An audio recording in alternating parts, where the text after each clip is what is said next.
Yes. Good afternoon बच्चों। तो बेटा हम लोग बात कर रहे थे किशोरावस्था की, राइट?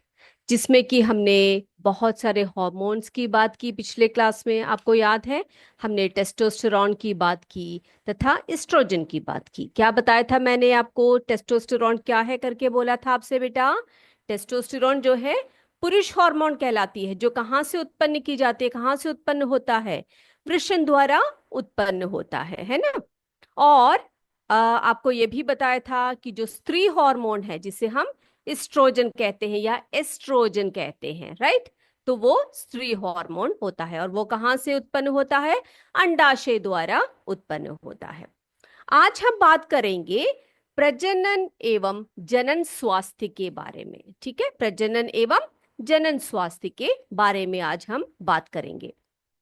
तो बेटा आपको मैंने बताया था कि जब किशोर जो होते हैं, उनके जो वृषण होते हैं वो युग्मक जो है नर युग्मक, और किशोरियां जो होती हैं उनके अंडाशय मादा युग्मक जब उत्पन्न करने लगते हैं, तब हम उन्हें कहते हैं कि वे किस योग्य हो गए हैं? प्रजनन योग्य हो गए हैं, है ना?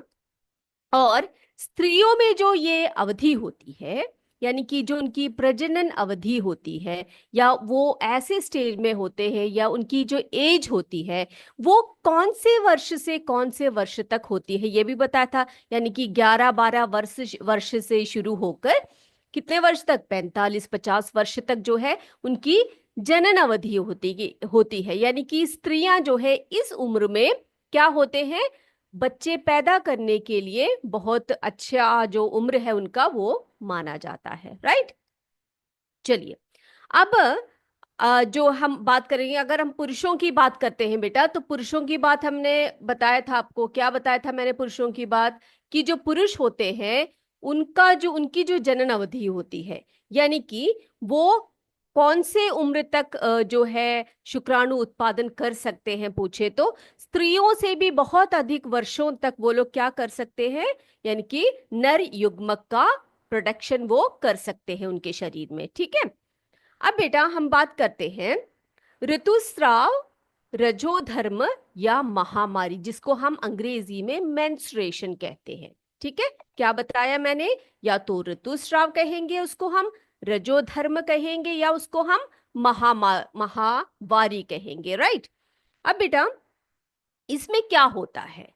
आपको पता है जो स्त्रियों का जो अंडाशय होता है ना? अंडाशय क्या करता है? अंडाणुओं का निर्माण करते हैं, है ना? स्त्रियों के जो अंडाशय होते हैं वो अंडाणुओं का निर्माण करते हैं।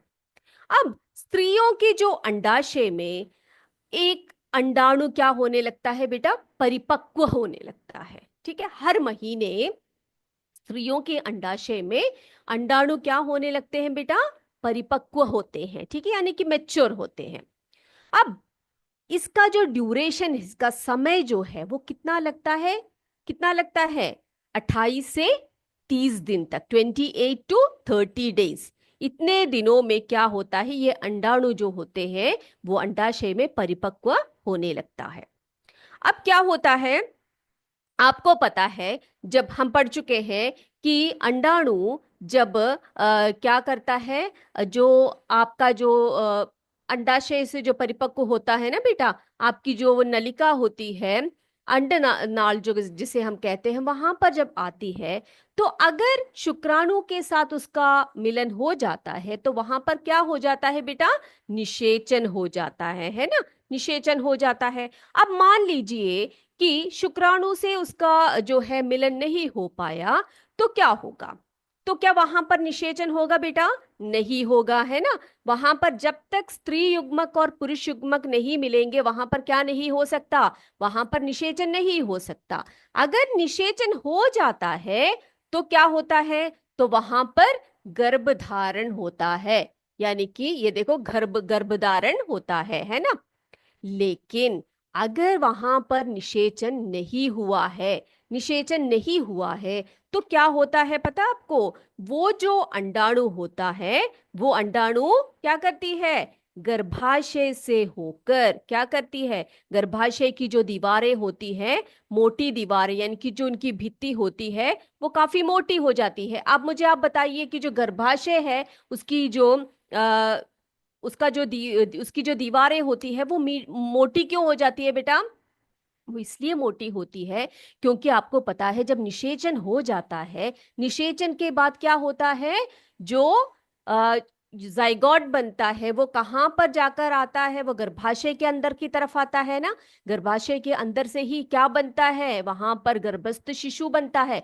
तो उस गर्भस्थ शिशु को संभालने के लिए, उसको प्रॉपर केयर देने के लिए क्या होता है, जो हमारा गर्भाशय है, ठीक है, गर्भाशय जो होता है ना बेटा, गर्भाशय के जो भित्तियां होती है यानी कि जो उसकी दीवारें होती है वो मोटी हो जाती है, ठीक है। तो दीवारें क्या हो जाती है, उसकी मोटी हो जाती है ना। तब क्या होता है, जब जो निषेचित अंडाणु नहीं होता वो क्या करता है, जो गर्भाशय की मोटी दीवारें होती है उसके साथ साथ टूट कर बाहर निकलने लग पड़ती हैं, ठीक है।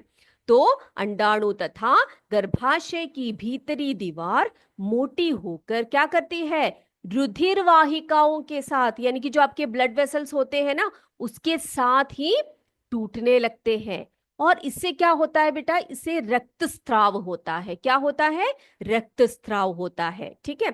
और इस रक्तस्राव को ही हम क्या कहते हैं स्त्रियों में, इसे हम ऋतुस्राव, रजोधर्म या महावारी कहते हैं, ठीक है। अगर अंडाणु निषेचित हो जाता है तो वो गर्भधारण हो जाता है और शिशु का क्या हो जाता है, परिवर्तन होने लगता है। लेकिन अगर निषेचन नहीं होता है वहां पर ऋतुस्राव होता है। ठीक है बच्चे, इतनी बातें क्लियर हो गई है आपको, है ना। तो मादा के प्रजनन तंत्र में इस प्रकार का जो रचनात्मक और क्रियात्मक परिवर्तनों का एक चक्र चलता है, प्रत्येक 28-30 दिन के अंतराल में चलता है। कितने दिनों में चलता है बेटा ये?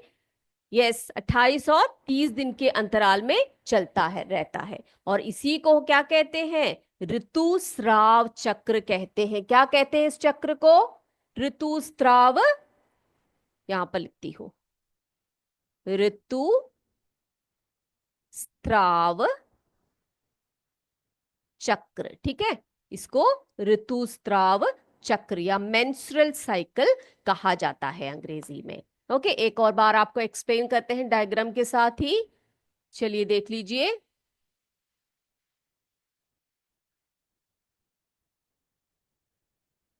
ये देखिए बेटा, ये क्या दिखाया गया है आपको, जो स्त्री जननांक दिखाया गया है ना।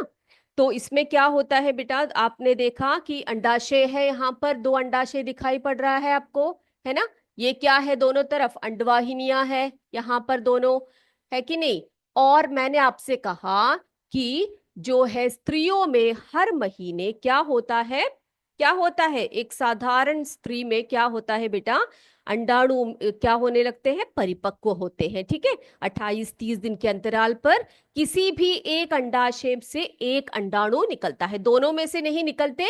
एक महीने में एक, जैसे कि इस महीने में यहाँ पर एक अंडाणु परिपक्व हुआ और निकला, और दूसरी बार में क्या हुआ, यहाँ पर एक अंडाणु परिपक्व हुआ और यहाँ से निकला, ठीक है।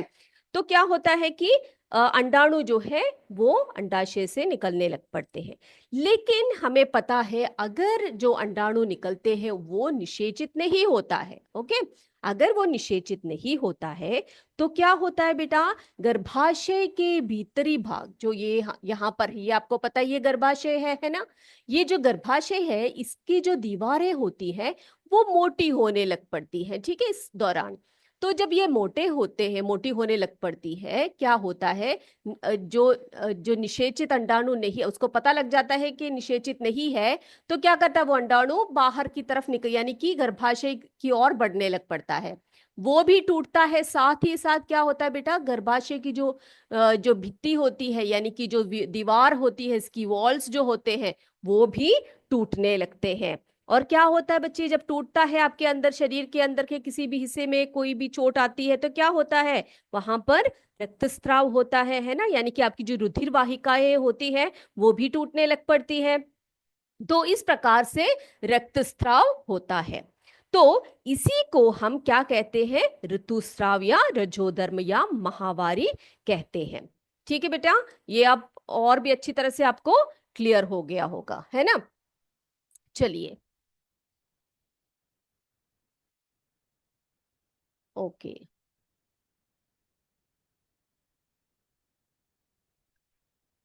तो बेटा, तो आपको मैंने अब बताया कि जो मादा के प्रजनन तंत्र में इस प्रकार की जो प्रक्रियाएं हैं, रचनात्मक एवं क्रियात्मक जो प्रक्रियाएं हैं या परिवर्तनें हैं, ये चलते रहते हैं। और ये जो चक्र है, ये चक्र 28 से 30 दिनों के अंतराल में चलते हैं। इसी को हम ऋतुस्राव चक्र कहते हैं। अब इस चक्र में अंडाणु का परिपक्व होना, अंडाशय से उसका निर्मोचित होना, गर्भाशय की दीवार का मोटा होना, निषेचन न होने की स्थिति में मोटी दीवार का रक्तवाहिकाओं के साथ टूटना, ये सब शामिल है। ठीक है, तो हम क्या लिखेंगे बेटा, इसके स्टेप्स लिखेंगे हम लोग। लिखे सारे, चलिए लिखते हैं। ऋतुस्राव, ऋतुस्राव चक्र, इसकी कुछ विशेषताएं पॉइंट वाइज लिखेंगे हम लोग। चलिए लिखिए, क्या क्या होता है यहां पर इस दौरान, इस चक्र में। पहला लिखेंगे हम अंडाणु का, अंडाणु का परिपक्व होना, अंडाणु का परिपक्व होना।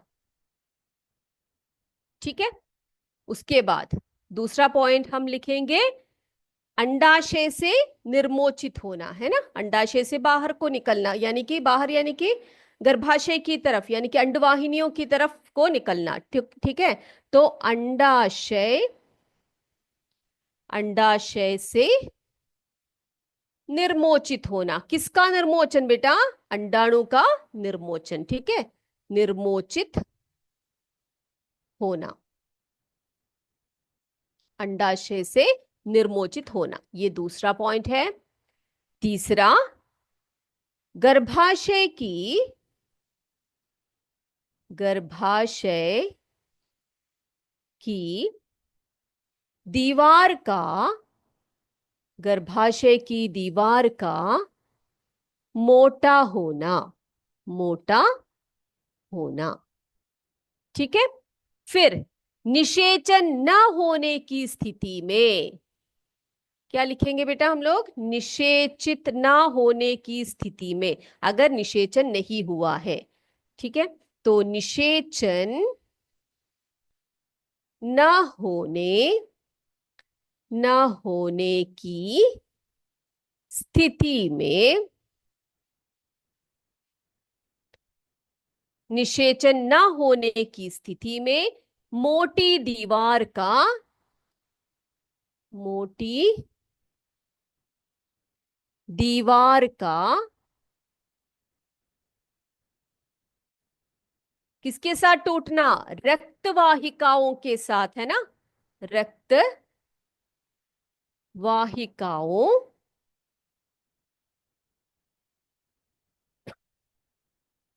के साथ टूटना।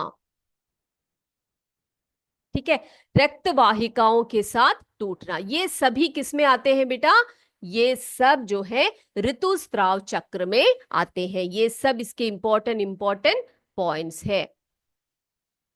यस बेटा, दिव्य, ओके।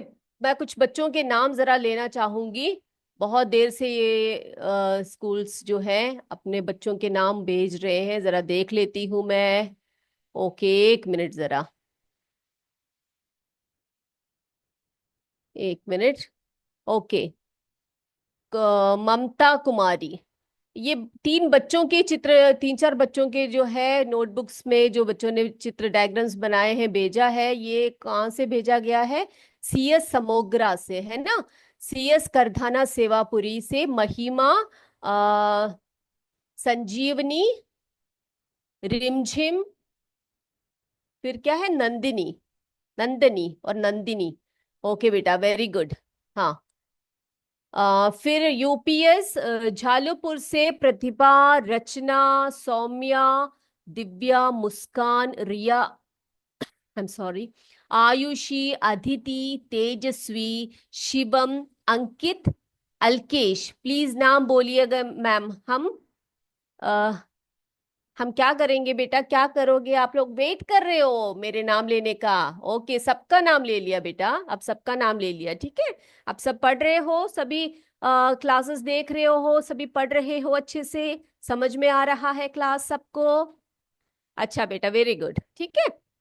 चलिए, तो ऋतुस्राव चक्र में कौन कौन से जो पॉइंट्स आते हैं बेटा? अंडाणु का परिपक्व होना, अंडाशय से निर्मोचित होना, गर्भाशय की दीवार का मोटा होना, निषेचन ना होने की स्थिति पर मोटी दीवार का रक्तवाहिकाओं के साथ टूटना। तो ये सभी किस में आता है बेटा? ऋतुस्राव चक्र में या मेंस्ट्रुअल चक्र में आता है। तो बेटा ये जो चक्र है स्त्रियों में, आपको मैंने बताया 11-12 वर्ष की आयु से प्रारंभ होकर कितने वर्ष तक ज्यादातर चलता है? 45-50 वर्ष तक की आयु तक रहता है। और जब बच्चे में, जब लड़कियों में पहला ऋतुस्राव चक्र होता है, उसको पता है क्या कहते हैं? उसे रजोदर्शन कहते हैं। क्या कहते हैं बेटा? पहली बार जब ये होता है लड़कियों में, तो उसको हम कहते हैं रजोदर्शन। क्या कहते हैं बेटा? रजोदर्शन, ठीक है, रजोदर्शन, यस। तो रजोदर्शन क्या है बेटा? जब किशोरियों में पहला ऋतुस्राव चक्र दिखता है, पहला ऋतुस्राव चक्र होता है, तो उससे हम रजोदर्शन कहते हैं। ओके बच्चे, अब देखो, फिर मैंने आपको बताया कि 45-50 वर्ष तक जो है कि आयु तक पहुंचते पहुंचते ये जो चक्र होता है ना बच्चे, ये रुक जाता है स्त्रियों में, है ना। तो ऐसे उम्र में आते आते कई लोगों में थोड़ा और आगे बढ़ता है, कई लोगों में बहुत जल्दी जो क्या होता है कि ये जो चक्र होता है, ऋतुस्राव चक्र जो होता है, वो रुक जाता है स्त्रियों में। तो जब रुक जाता है, तो उसको हम कहते हैं रजो निवृत्ति। क्या कहते हैं बेटा? रजो निवृत्ति, ठीक है। ओके, तो वो भी लिख लेते हैं हम लोग। तो हमने रजो दर्शन लिखा, अब हम लिखेंगे रजो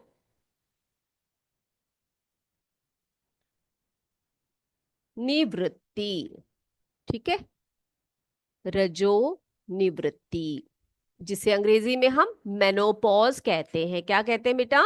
मेनोपॉज। ये कब होता है?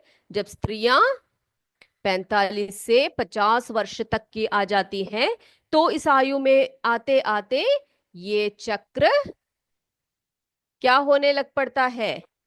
रुक जाता है, ठीक है, रुक जाता है। तो इन दोनों में डिफरेंस आपको पता लग गया बच्चे? हाँ, रजो दर्शन क्या होता है? पहली बार जब किशोरियों में ऋतुस्राव चक्र होता है, उसको हम रजो दर्शन कहते हैं। और रजो निवृत्ति कब कहते हैं? जब स्त्रियों में ये चक्र रुक जाता है, ठीक है। ओके, अब हम बात करेंगे जनन स्वास्थ्य के बारे में। ओके, जनन स्वास्थ्य के बारे में बात करेंगे। ये किसने भेजा है? राकेश कुमार करके नाम आया है। स्कूल का नाम बताइएगा प्लीज, और बच्चों के नाम। रुक जाता है, यस, हाँ। ओके, ये चक्र जब रुकता है तो उसको हम रजोनिवृत्ति कहते हैं, ठीक है। चलिए, जनन स्वास्थ्य, हाँ, जनन स्वास्थ्य की बात करते हैं हम लोग अभी। तो आई होप अभी तक का क्लियर हो गया है आपको। जनन स्वास्थ्य,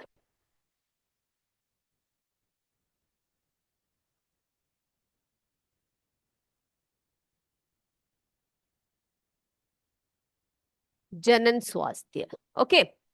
तो बेटा जन स्वस्थ जो व्यक्ति होता है वो शारीरिक एवं मानसिक विकारों से मुक्त होता है, आपको पता है। तो हमारे शरीर को स्वस्थ बनाए रखना हमारे लिए बहुत बहुत जरूरी होता है। और अच्छे स्वास्थ्य के लिए हमें क्या चाहिए बेटा? क्या चाहिए हमें अच्छे स्वास्थ्य के लिए?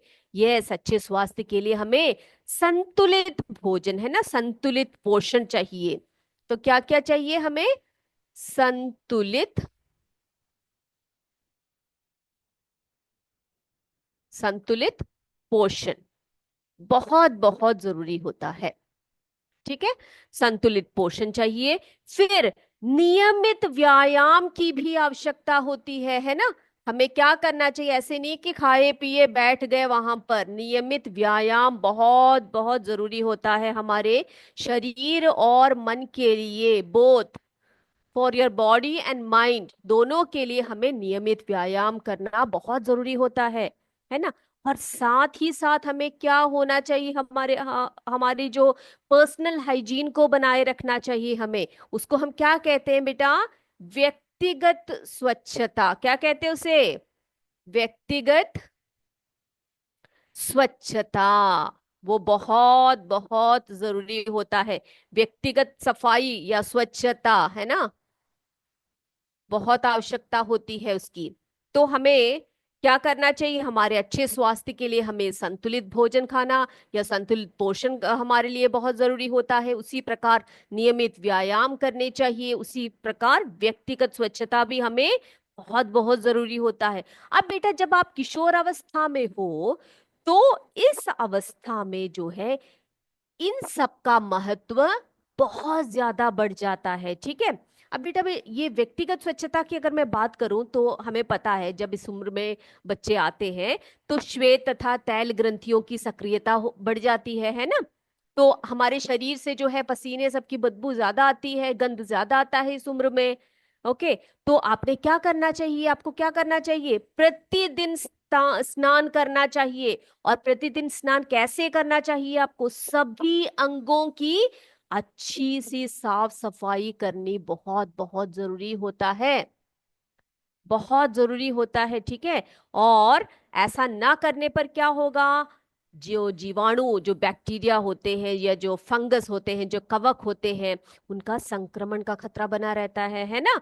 तो अब हम व्यक्तिगत स्वच्छता की बात करें तो हमें हमने क्या बताया बेटा आपको? किशोर अवस्था में तो इसका बिल्कुल ध्यान आपने रखना है। यानी कि अभी जिस उम्र में आप हो, इस उम्र में आपको अपने शरीर को एकदम से स्वच्छ बनाकर रखना है। ऐसी बात नहीं है कि सभी उम्र के जो लोग हैं वो लोग बिल्कुल ऐसी बेफिक्र होकर बैठे रहे कि भाई हमने तो कुछ नहीं करना। ऐसे नहीं बेटा। इस उम्र में जो है आपकी जितनी भी ग्रंथियां होती हैं वो सक्रिय होती हैं।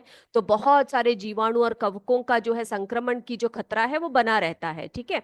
अब बेटा ऋतुस्राव के दौरान तो स्पेशली जो लड़कियां होती है ना बच्चे, तो जो ऋतुस्राव चक्र आपका चलता है उस दौरान आपकी मम्मी लोग आपको बताते होंगे, जो आपके घर के लोग होते हैं होंगे नानी वगैरह, नीट एंड क्लीन होना चाहिए, है ना हमें।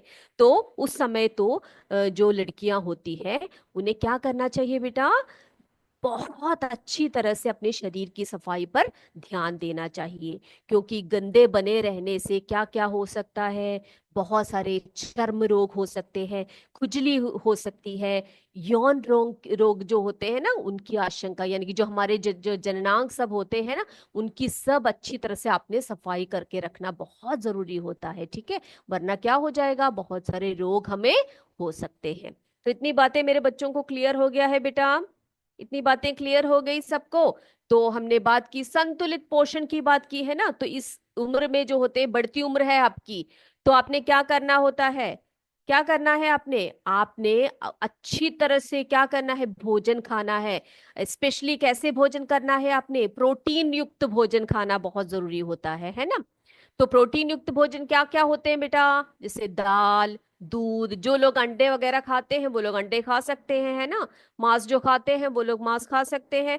तो दाल, दूध, अंडा, चना, राजमा, ये सभी जो भोजन होते हैं उनमें बहुत मात्रा में क्या होता है बेटा? प्रोटीन होता है। क्या होता है इनमें? प्रोटीन। अब बेटा प्रोटीन क्यों जरूरी है आपके बॉडी के लिए, आपके शरीर के लिए प्रोटीन की आवश्यकता क्यों होती है? मैंने कहा सबसे ज्यादा प्रोटीन खाओ आप। तो क्यों होता है जरूरी? क्योंकि प्रोटीन से ही आपका शरीर की, आपके शरीर की बढ़ोतरी होगी, है ना, आपके मसल्स अच्छे बनेंगे। जो लड़के सब हैं वो ध्यान दीजिए, आपके मसल सब अच्छे बनेंगे। तो बनना है तो आपने अच्छे से अच्छे प्रोटीन लेने हैं, प्रोटीन बहुत ज्यादा मात्रा में लीजिए। और लड़कियों को भी ये बहुत जरूरी होता है, क्योंकि हर महीने उनको क्या होता है बेटा, ऋतुस्राव चक्र चलते रहते हैं। तो उन्होंने क्या करना होता है, संतुलित आहार तो लड़कियों के लिए बहुत बहुत जरूरी होता है ना। वरना क्या होगा, खून की कमी आ जाएगी और बहुत सारे रोग भी आपको हो सकते हैं। तो बेटा आपने ये सब ध्यान रखने हैं, ठीक है। तो आप अच्छे से भोजन करिएगा। और बेटा क्या करना है आपने, लौह, जो लड़कियों के लिए मैं बात कर रही हूँ, जो लौह युक्त है ना, ये नियमित व्यायाम के बारे में। हाँ, नियमित व्यायाम तो बहुत जरूरी होता है बेटा। कई लोग योगा करते हैं, है ना, और कई लोग क्या करते हैं, फिजिकल एक्सरसाइज करते हैं। तो खुली हवा में एक्सरसाइज करना भी आपके बॉडी को बहुत बहुत जरूरी होता है, ठीक है। और क्या बताया मैंने आपको, जो लौह युक्त यानी कि जिसमें आयरन की मात्रा ज्यादा होती है, ऐसे खाने का बहुत बहुत मात्रा में लेना चाहिए। जैसे कि हरी सब्जियां, गुड़, फल, ये सब अधिक मात्रा में क्या करना चाहिए, आपके भोजन में आपने शामिल करना है, ठीक है।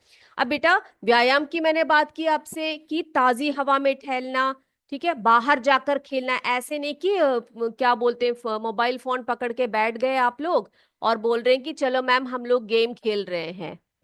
मम्मी से बोल दिया कि हम लोग गेम खेल रहे हैं, ऐसा खेल नहीं बेटा। आप बाहर निकलिए, बाहर निकलकर आप खेलिए, आपका शरीर जो है स्वस्थ होगा, ठीक है। और योगासन पर भी ध्यान दीजिए, जिससे कि आपको मानसिक शक्ति आपकी बढ़ेगी, ठीक है। इतनी बातें क्लियर होगी सभी बच्चों को? ठीक है बेटा।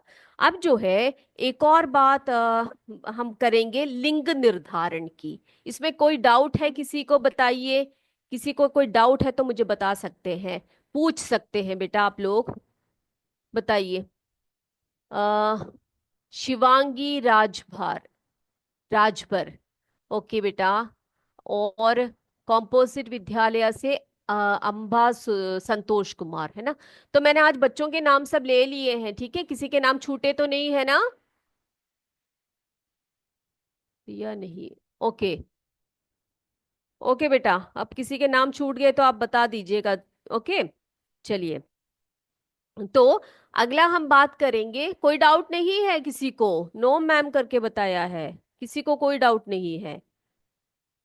ओके। तो एक बच्चे ने पूछा है कि मैम ये जो रजो निवृत्ति होती है जो आपने बताया, वो क्या 50 वर्ष के बाद भी हो सकता है, पूछ रहे हैं।